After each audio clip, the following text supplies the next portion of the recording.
नमस्कार दोस्तों, स्वागत है आपका फिर से जेडेक्स न्यूज में। दोस्तों, आज भारत से बहुत ही चौंका देने वाले नए केस सामने आए हैं और दोस्तों आज की इस न्यूज में हमने जाना है भारत सहित दुनिया की खबरों के बारे में। और दोस्तों शुरू करते हैं भारत की ही खबरों से।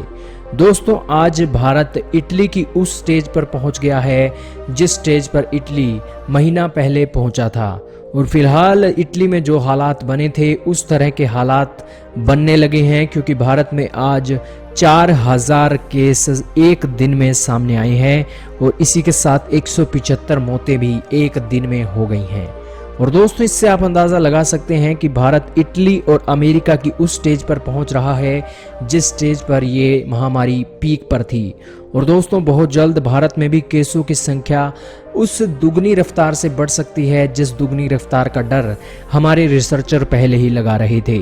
फिलहाल भारत में केसों की संख्या 46,437 हो चुकी है, तो इसी के साथ 1566 लोग इस आपदा के शिकार हुए हैं और इसी के साथ 12,847 लोग इस महामारी से ठीक भी हो चुके हैं। चलते हैं अगली बड़ी खबर पर। यह खबर भारत से ही जुड़ी हुई है। दोस्तों कल भारत के लॉकडाउन का तीसरा चरण था और इस तीसरे चरण में शराब के ठेकों को छूट दी गई थी। और दोस्तों जैसे ही शराब के ठेकों को छूट दी गई वैसे ही जनता का प्यार ठाठे मारता हुआ शराब की दुकानों पर पहुंच गया और करीब करीब 1 किलोमीटर से लेकर 5 किलोमीटर तक की लंबी लाइनें तक लग गई। और इसी कारण पुलिस को इस लंबी लाइनों को देखते हुए जबरदस्ती इन शराब के दुकानों के जो ग्राहक थे उन पर लाठीचार्ज तो करना ही पड़ा और इसी के साथ ही उन्हें वहां से खदेड़ना भी पड़ा, क्योंकि वहां पर रश बहुत हो गया था। और इसी के साथ शराब के ठेकों पर शराब जो बिक रही थी वो एक पेटियों के हिसाब से बिक रही थी, जिस कारण से शराबियों का विरोध देखने को मिला, क्योंकि इन शराबियों को कहना है कि एक शराब एक व्यक्ति को एक बोतल ही मिलनी चाहिए, परंतु यहाँ पर तो पेटियों की पेटियां ही शराब के एक लोगों को ग्राहक के रूप में दी जा रही थी। और जिस कारण से अब वहाँ की सरकारें भी अलग अलग राज्य सरकारें भी चौंक गई हैं, क्योंकि इतनी बड़ी भीड़ को लेकर, शराब को लेकर जितना क्रेज दो लोगों में देखा जा रहा है उसको लेकर अब राज्य सरकारें भी कदम उठा रही हैं। हालांकि 9 से 7 बजे तक दुकानें खुले रखने का प्रावधान है और इसी को लेकर अब फिलहाल दिल्ली की सरकार है उसने कहा है कि हम शराब की MRP पर 70% टैक्स और लगाएंगे। जी हाँ दोस्तों, अब दिल्ली में 1000 रुपए की शराब की बोतल 1700 रुपए की मिलेगी, क्योंकि 70% टैक्स का इजाफा दिल्ली की सरकार ने कर दिया है।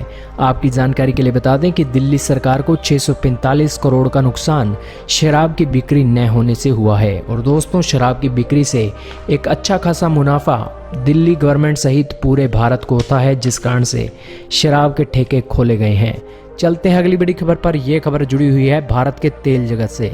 जी हाँ दोस्तों, सस्ता तेल जब हुआ था तब से भारत तेल की खरीद को पूरा कर रहा है और इसी के तहत आज भारत सरकार ने आंकड़े जारी किए हैं कि सस्ते तेल से भारत ने 3.20 करोड़ टन के भंडार अपने भर लिए हैं। दरअसल ये 3.20 करोड़ टन के भंडार भारत की 20% जरूरत को पूरा कर सकते हैं एक दिन की। हालांकि मंगलूर और पंडूर की जो तेल के भंडार इस सस्ते तेल से पहले खाली पड़े थे उन तेल के भंडारों को अब भरा जा चुका है। दोस्तों भारत के पास 65 दिनों के तेल का भंडार भारत की तेल की रिफाइनरियों के पास मौजूद होता है और फिलहाल भंडार भरे जा रहे हैं। और इसी के लिए आपकी जानकारी के लिए बता दें कि भारत 85% अपनी तेल की ज़रूरत का आयात ही करता है और सस्ते तेल से भारत ने एक मोटा मुनाफा कमाया है और अपने तेल के भंडार भी भरे हैं। चलते हैं अगली बड़ी खबर पर। यह खबर भारत से ही जुड़ी हुई है। जी हाँ दोस्तों, भारत की नेवी अब अपने लोगों को निकालने के लिए अपनी नेवी शिप्स का इस्तेमाल कर रही है। जी हाँ दोस्तों, भारत की 3 नेवी शिप UAE और मालदीव में भेजी गई हैं और ये UAE और मालदीव में भारतीय मजदूरों सहित भारतीय बच्चों को उन देशों से निकालकर वापस भारत में लाने के लिए भेजी गई हैं। दोस्तों इस कोरोना महामारी के चलते जो इस हालात जो पैदा हुए हैं, उस हालातों के जरिए अब आने वाले दिनों में इस महामारी को लेकर कोई भी ट्रैवल होना संभव नहीं है, क्योंकि सभी देशों को डर है कि कहीं दूसरे देश का नागरिक उस देश के नागरिक को संक्रमित ना कर दे। और इसी कारण से अब बाहर की फ्लाइटें बहुत मुश्किल है चलना, और इसीलिए भारत अपने भारतीय मजदूरों सहित भारतीय लोगों को वापस निकालने पर काम कर रहा है। और इसी का ही नतीजा है कि भारत की नेवी अब इस भारतीय मजदूरों को लाने में लगी हुई है। चलते हैं अगली बड़ी खबर पर। यह खबर जुड़ी हुई है भारत के नॉन अलाइनमेंट मूवमेंट समिट से। जी हां दोस्तों, कल नॉन अलाइनमेंट मूवमेंट समिट हुआ था और जिसमें भारत के प्रधानमंत्री नरेंद्र मोदी जी ने भी हिस्सा लिया था। और दोस्तों भारत के प्रधानमंत्री नरेंद्र मोदी जी ने यहां पर साफ साफ पाकिस्तान को घेर लिया था और कहा था कि दुनिया कोविड-19 जैसे वायरस से लड़ रही है, परंतु यहाँ पर भारत में कुछ दूसरे वायरस से ही भारत को लड़ना पड़ रहा है। दरअसल दोस्तों भारत की प्रधानमंत्री नरेंद्र मोदी का इशारा पाकिस्तान की तरफ था, क्योंकि पाकिस्तान के हालात अभी इतने बदतर हैं, अर्थव्यवस्था उसकी चरमरा गई है और इसी के साथ साथ उसे अपने लोगों की फिक्र नहीं है, उसे फिक्र है तो अपने बॉर्डर की फिक्र है और उसे ये डर है कि कहीं भारत पाकिस्तान पर अटैक न कर दे। और इसी कारण से वो अपनी टेररिस्ट गतिविधियों के कारण 5 जवान भारत के शहीद करवा चुका है और इसी के साथ लगातार गोलीबारी भी LOC पर कर रहा है। और इसी कारण से भारत के प्रधानमंत्री नरेंद्र मोदी ने पाकिस्तान को इस नॉन अलाइनमेंट मूवमेंट समिट में बेपर्दा और बेशरम कहकर संबोधित किया था कि दुनिया एक महामारी से लड़ रही है तो भारत कुछ दूसरी महामारियों से भी लड़ रहा है। हालांकि दोस्तों पाकिस्तान की एक और खबर आपको बता दें कि पाकिस्तान के गिलगिट बाल्टिस्तान जो कि भारत का ही हिस्सा है, उस गिलगिट बाल्टिस्तान में पाकिस्तान की सुप्रीम कोर्ट ने आदेश दिया है कि गिलगिट बाल्टिस्तान में चुनाव करवाए जाएं। और दोस्तों ये चुनाव POK का हिस्सा है और POK भारत का ही हिस्सा है और इसीलिए भारत ने इस पर आपत्ति जताते हुए कहा है कि सुप्रीम कोर्ट का कोई भी अधिकार नहीं है कि वो भारत के हिस्से पर चुनाव करवाने की एक जो आदेश होता है वो आदेश दे। और इसी कारण से भारत के विदेश मंत्री ने कड़ी आपत्ति पाकिस्तान के राजनयिक को दर्ज करवाई है। और इसी के साथ भारत के आर्मी चीफ ने भी मुकुंद नरवणे ने भी आज पाकिस्तान को खुली चुनौती दे दी है और कहा है कि आतंकवादी गतिविधियों को किसी भी तरीके से बख्शा नहीं जाएगा और जितना हो सके जल्दी पाकिस्तान अपनी करतूतों से बाज आ जाए, नहीं तो पाकिस्तान को एक बहुत बड़ी कीमत चुकानी पड़ेगी। दोस्तों पाकिस्तान पर आपकी क्या राय है कमेंट सेक्शन में लिखकर बता सकते हैं। चलते हैं अगली बड़ी खबर पर। यह खबर जुड़ी हुई है भारत से ही।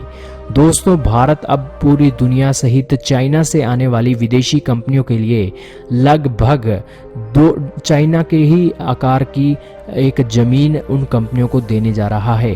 दोस्तों भारत की तरफ से ऐलान किया गया है कि भारत उन विदेश से आने वाली कंपनियों के लिए 4 लाख हेक्टेयर की जगह पूरे भारत में सिक्योर करेगा। हालांकि दोस्तों ये 4 लाख हेक्टेयर की जगह लक्समबर्ग नाम के एक शहर से दुगनी जगह है और इतनी बड़ी जगह भारत उन विदेशी कंपनियों को देने जा रहा है। हालांकि ये कंपनियां भारत के 4 लाख हेक्टेयर की उत्तर भारत सहित दक्षिण भारत वाली जगहों पर अपनी प्लांट लगा सकती हैं और इसके लिए भारत ने अब अपने चीप वर्करों के साथ साथ एक चीप लैंड देने का भी इन कंपनियों को वादा कर दिया है। और अब इन कंपनियों के लिए और भी सुगम ऑफर भारत सरकार लाने जा रही है और यही कारण है कि अब चाइना को टक्कर देने के लिए भारत उन विदेशी कंपनियों को आकर्षित करने के लिए हर वो कदम उठा रहा है जिस कदम से वो विदेशी कंपनियां भारत आकर्षित होंगी।